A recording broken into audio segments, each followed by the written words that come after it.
57 days until I leave for basic training. This is a countdown that I started over 50 days ago, getting ready for basic training. This is probably the first time you see me. And if not, you've heard me say that phrase over 50 times now, and this is my first long video. So have some grace, but I want to just share with you guys my experience when I first joined the military a year ago, because yes, I was already in basic training. I shipped out, it's on my contract. I was there for reception, I was there for red phase, I was there for some of white phase, but then I was medically discharged, but I was able to get back very quickly after that. And I just want to share my story with you of what happened before, what happened during basic, some things to expect when you're there, if you're thinking about joining or you are already going to join the military, and then why I got discharged and why or how I was able to get clear so quick and be able to return just 1 year after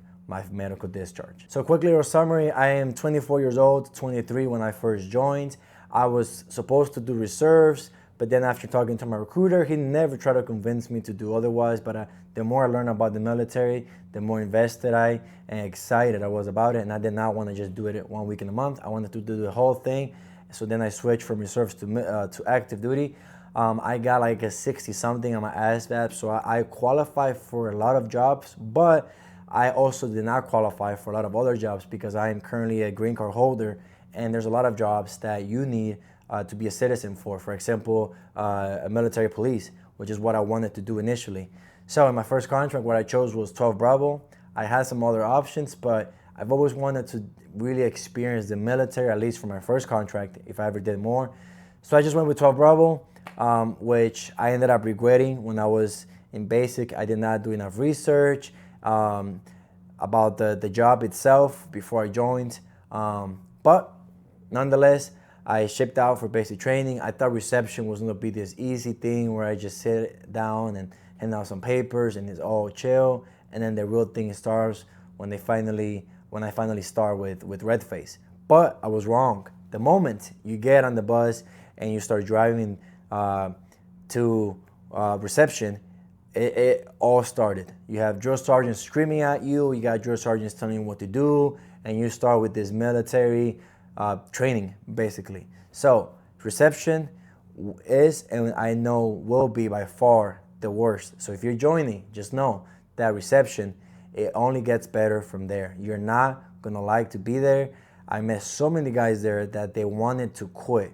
In fact, it is very common. I remember talking to more guys that wanted to quit than guys that were still motivated, just because how miserable it is in reception. But it's just an intro of what life in the military is going to be. I've heard the phrase, hurry up and wait. That's exactly what you do during reception. You're sitting all day. You do have your uniform, so you get to feel like military already, but you're just sitting around. You can't talk. All you can do is look down, read your blue book. If you close your eyes, you're in trouble for like a week, 2 weeks, sometimes even 3 weeks before you can finally start basic training, which now takes me to red phase. This is the second hardest part because this is where they really want to instill discipline in you. This is where the drill sergeants scream at you the most. This is where every second of the day is scheduled, even to take showers. Everything has to be done in a certain amount of time. This is where you do all the push-ups and you get smoked for anything. This is where they're just trying to really grow that discipline, heels together when you eat, just a bunch of crap, but it's really just stuff to make you disciplined and basically give you an introduction to the military. So from my personal experience, red phase wasn't so hard just because I don't have a problem with people yelling at me. In fact, if you have the drill sergeant that is screaming at your face or whatever, just do what you have to do and say yes or no, drill sergeant, and that's it. If they notice that you're shaking, that you don't like it, that you feel frustrated, they are going to team up on you. So the more you go by without them seeing you, you go unnoticed, the better, because they're going to leave you alone. Just do what you have to do, but you're still going to have to be doing a lot of push-ups and stuff because somebody else forgot something, forgot their beanie, forgot their hat, forgot something. But for me, red phase wasn't too bad. The only thing I didn't like was not having any time at the end of the day to sort of breathe. It was basically be information and then go to sleep. But once red phase is over, it only gets better. YFA is a lot more chill. You're going to the range. You do the obstacle course or the confidence course. It all depends and varies depending on the company you're with and their schedule they have. But it's a lot more fun and relaxed. The drill sergeants are not as harsh on you anymore because they actually have to teach you stuff now. So there's more classroom work. You have a little bit of downtime. At least when I was there. I know it might be different for some other people, but I had like an hour, sometimes less, sometimes a bit more at the end of the day to get a quick workout before bed, or maybe write some letters or just kind of breathe and catch up with your buddies. But it's definitely more fun. You start to clean and learn how to clean your weapon and obviously use your weapon. It is still a lot of waiting. So when you go to the range, you're not going to be shooting all day. You're going to shoot once and then you're going to wait for everybody else to shoot. And some days you won't even go to the range because you qualify and somebody else didn't qualify. But nonetheless, it's a lot more chill, a lot of waiting because there's a lot of people. Again, I'm talking from my experience as a 12 Bravo. But then going to my discharge, the reason I was medically discharged is because before I joined the military, I had a wrist injury that I got playing soccer. I was basically playing, I fell, I hurt my wrist. I thought it was just a sprain because I checked with doctors and they said everything looked fine. But it was kind of hurting, but it was healing. It was feeling better. When I was in basic, it got a little worse because obviously you're always in the front lean position. So my wrist was always under that tense or pressure. And then after the doctor took an X-ray, I was always honest about like, hey, yeah, this happened before, whatever. So they came to the conclusion that I was going to be sent home.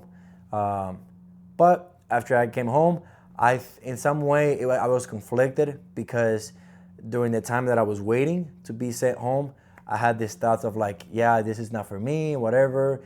And I was kind of just desperate to get out, and I got the easy way out because there was not a discernible or anything. But just a few weeks after I came back home, I really regretted it. I mean, I didn't have really a choice to stay, but I really wanted to go back. And so I came back and talked to my recruiter, and then I went to, because my wrist was doing a lot better. So then, long story short, I went to an orthopedic doctor, surgeon. He checked my wrist, and he noticed the same thing the doctors at base or during basic, the same thing they saw. He also saw the same thing, but he also wanted to look at my other healthy wrist to make sure that it was actually an injury. But long story short, it was just a natural thing in my bones, the way they looked. They thought there was some sort of separation, but there's not. It's just the way my body is, which meant that it actually was just a sprain. It probably just was a little bit worse than I thought. So I knew that I was fine. So I was able to go back to my recruiter. I was able to go back to MEPS, get cleared, and this time I had a lot more knowledge. And this time I actually, first of all, knew what I was getting myself into, which a lot of people don't until they get there. But now I know what I'm getting myself into. And second, I was able to do a lot more research and choose another MOS, which you would think that if I regretted 12 Bravo, I would choose something else, like a non-combat MOS. But I ended up choosing 11 Bravo, or in this case, 11X. And I know once I'm there, they're going to determine if I'll be 11 Bravo or 11 Charlie, which is basically infantry, for those of you who are not very aware of these military names. So I went back to MEPS. I got cleared medically. It's very easy for me. I have nothing on my record except the wrist thing, so I was able to get cleared pretty quickly. And after that, I did all the research, and I wanted to choose 11 Bravo. It was going to be a 3-year contract. I wanted to get airborne on my contract, but I had to choose between airborne or station of choice, which means I got to choose my first duty station, which I went and picked that one just because I'm married, and it was the compromise that I made with my wife. You know, she's not the most, excited about the Army because of all the things that this is going to require from us as a family. So we just made a compromise where I get to join, but at least we get to know where we go on this first contract. So I really wanted to do airborne, and I really want to do Ranger School in the future.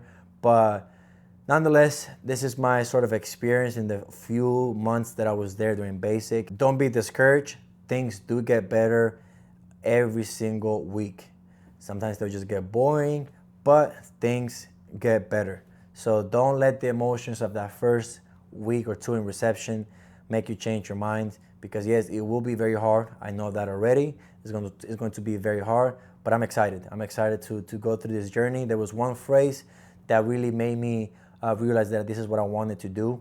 And again, I'm speaking from the perspective of trying it and coming back and having even graduated, But it was a phrase that I heard from another YouTuber. I might put his channel in the description so you can learn more about him. But it was basically saying that the weight of regrets is heavier than the regret of failure. I don't want to regret this when I'm 30. I don't want to be like, oh, I wish I did it. If anything, if I hate the Army, then after my 4-year contract, I'm done. I get to enjoy these benefits for the rest of my life. And if I love it, then great. I might just still do one contract and stay, or I might do one contract and leave. Regardless of what happens, I'm very happy with this decision. I ship out in 57 days, and I have a countdown, like I said, on Instagram, YouTube, and TikTok, where I'm posting a video every single day, what I'm doing, getting ready, and asking questions, just talking to you, hoping to learn from other people, but also inspire other people who are thinking about joining the military. So if that's you, make sure you follow me on those platforms or just watch my shorts on YouTube. Again, this is my first video here, so I'm not the best at this yet, but I'm learning.